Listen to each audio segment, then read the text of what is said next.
Hi, friends. Back with another thought on prayer, discipleship, and your heart as you steward the gift of your heart to the Lord, right?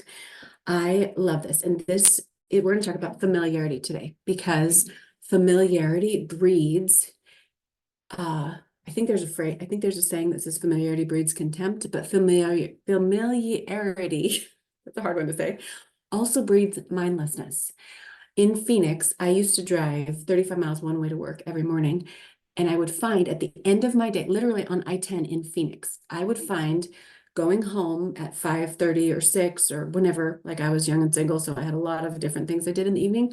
I would find that I could go for miles on end on the freeway without actually knowing what was going on because it had become so routine and it was easy and mindless. And so I want to ask you, where have you gotten into a place of familiarity in your walk with the Lord? Is it in your disciplines, right? Disciplines are so important.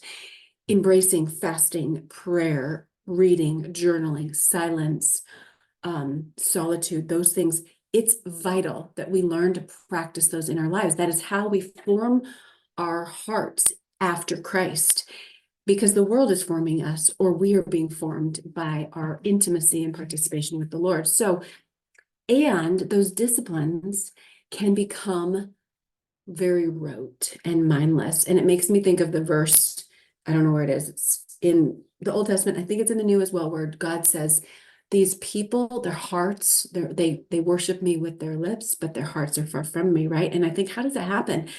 And then I think about this idea of familiarity and how it creates mindlessness in us because it's habitual and we don't have to think about it anymore. So, what can you do to shake it up this week? What can you do to shift your prayer life?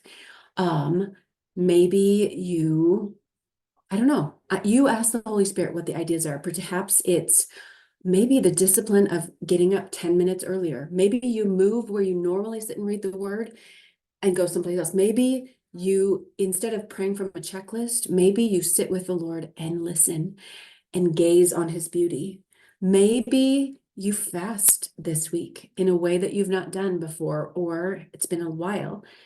Again, familiarity is costly and intimacy is intentional. And so we don't want mindless activities and mindless worship. He wants worshipers in spirit and in truth. And what a delight. What a delight. So I was reading in a book called The Wild Goose Chase. He says, sometimes we learn how, and then we can forget why. And so the invitation is to pray, to seek, to fall in love with Jesus again out of imagination and intimacy. So this week, how is the Lord inviting you to cast off familiarity and enter into a new space of intimacy and delight? Can't wait to hear.